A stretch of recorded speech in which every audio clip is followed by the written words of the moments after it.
যে কোনো ব্যাপারে আপনার নষ্ট করছে, কুড়ি কালাম দিয়ে বান মারছে, অথবা বাধ্য করে মেয়ে ভাই করে নিছে, পাইতেছেন না, খোঁজ পাইতেছেন না, যে কোনোটা আমার কাছে বললে আপনার সমাধান আল্লাহর রহমতে সাকসেস হিসেবে পাইবেন, একবার সরল হিসাবে। আমি সরল মনের মানুষ, আমি ধোঁকা বুঝি না, বাটপারি সিটারি বুঝি না, টাউটারি বুঝি না। আর যে কোনো রোগী আমি চিকিৎসা করি, কোনো পয়সা খাই না, কিন্তু চালান করার ওষুধের টাকাটা নেই, আর বাড়তি কোনো খরচ নেই না। আমার জীবনটা খুব কষ্টে দিই। আমি ঘর বাড়ি নাই, জায়গা সম্পদ নাই, কিছু নেই, কামলা দিয়ে খাই, পরের জায়গায় ঘর উঠে থাকি, কোনো মদের ডেরার বাইন্দা। আমার নাই বলতে কিছুই নাই। তবে আশা করি যে কোনো কাজের ব্যাপারে আমার কাছে যারা আসবেন, আশা করি সমাধান সকলেই পাইবেন, কিন্তু ফিরত করে যাইবেন না।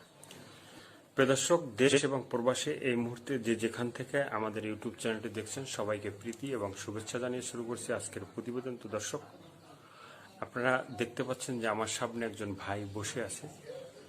এর আগে এই ভাইটিকে আপনারা দেখছেন, সে একজন সাধারণ মানুষ না, সে একজন কবিরাজ মানুষ, আকবর আলী কবিরাজ। তো এর আগে একটা ভিডিও আপনারা দেখছেন, সেই ভিডিওতে আমরা ভিডিওটা ছাড়ার পরে অনেক দর্শক আমাদেরকে অনুরোধ করার পরে আবারও তার কাছে এবং তার বাড়িতে আসছি। সে একজন সাদাসিধা মাটির মানুষ। তো তার কাছে আসছি যে সে এখন বর্তমানে কি অবস্থায় আছে, এবং সেই যে ভিডিওটা করছি, করার পর ছাড়ার পর দর্শকদের সাথে তার কিভাবে যোগাযোগ বা কিভাবে সাড়া পাইছে এবং কোনো দর্শক উপকৃত হয়েছে কিনা, সেগুলো আমরা তার কাছ থেকে জানবো। আসসালামু আলাইকুম। ওয়ালাইকুম সালাম। একটু নামটা একটু বলেন আপনার। আমার নাম আকবর আলী কবিরাজ। আকবর আলী কবিরাজ। তো এর কিছুদিন আগে আপনার একটা ভিডিও করছি, ভিডিও করার পরে অনেক দর্শক আমাদেরকেও সাথে যোগাযোগ করছে যে আপনার কোথায় থাকেন, কোথায় আপনার বাড়ি, এই ঠিকানা সবকিছু জানার জন্য অনেকেই খোঁজ খবর নিচ্ছে।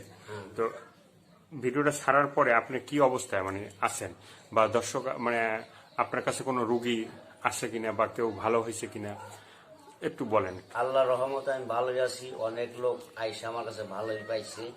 আমি করার পরে ভিডিও করছি, একটা করার পরে আল্লাহ দিলে সব দর্শক আইসা ভালো হয়েছে। প্রবাসীরাও দুই একজন ভালো হচ্ছে, আল্লাহ দিলে যোগাযোগ করতেছে, আশা করি আরো ভালো হবে।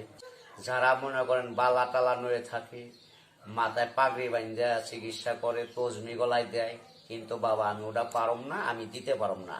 আমি সরল মানুষ, আমি কবিরাজ, আমি পয়সা খাই না, আমি ভোং ভাং পছন্দ করি না। অতি ভক্তি তাদের চোরের নশ্বর, অতি ভক্তি চোরের লক্ষণ, চোরের লক্ষণ, ওগুলি ভালো না। তারা হলো ফাসিক, তাকে কোনো কর্ম ভালো না, তাদের কোনো চিকিৎসা শিওর হয় না, খালি ধোকাবাজিদের টাকা খায়। আমি বাবা ধোকাবাজি দেওয়ার লোক না। কাজ যদি দেখেন খরচ দিবেন, খরচ দিয়ে কাজটা শেষ হলে যদি আপনার মনে প্রাণে পছন্দ হয় না, আপনার হ্যার দ্বারা আমাদের উপকার হয়েছে 10টা টাকা, তার খুশি করলাম, আমি তাই নিব, কিন্তু চায় কোনো জিনিস নিব না। ধরেন শ্বাসকষ্ট, হাঁপানি, যক্ষা,